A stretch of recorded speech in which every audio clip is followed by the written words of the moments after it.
Semana Santa day na nawawara sa Camarines Sur ang mga nagpipinitensya siring kan luway-luway na paglakaw asin paurutrong pagrapas sa likod. Indikasyon subot ini na buhay pa ang tradisyon sa probinsya.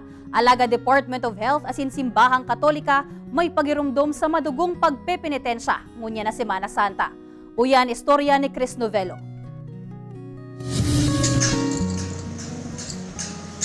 Nakabitis asin tinitios ang mainit na simento mantang luway-luway na naglalakaw ang tugang ni Makmak Bendanya na si Damaso. Namumula naman ang likod kaininin hulikan pauruutrong pagrapa sa likod gamit ang bahi.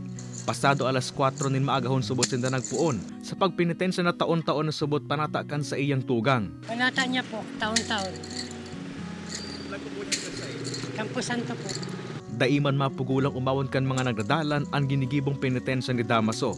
Ang siring na pagpipiniten sa tuyong Semana Santa, buhay pabakusan na sa banuaning pili kundi maging sa iba pang partekan Camarines Sur.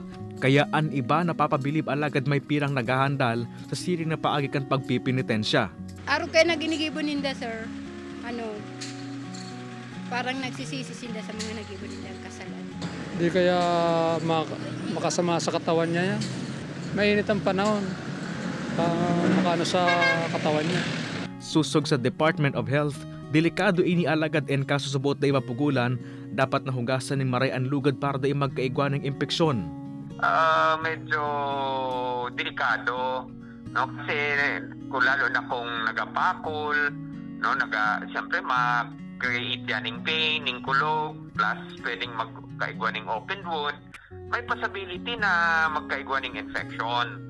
Apwera kan impeksyon huli sa mainit na panahon, posible man subot ang heat exhaustion as in heat stroke. Ang Simbahang Katolika nangapudan man na punduhan na ang mandugo na pagpipinitensya. May mga alternatibo man subot na paagi nga ning maipahiling ang sulam ng pagsulsol sa mga kasalan as in agi-agi kan Diyos ngunya na Semana Santa. Ang 6 Francis baga, ang 6 si mas practical na mga alternatibo sa pagpenitensya. Halimbawa, kung ano man itong nagtataot sa imong pleasure na nakakaraot actually sa society, mag-refrain ka dumaan. Kay banan si Carlo Abunita, Chris Novello, Balitang Bicolandia.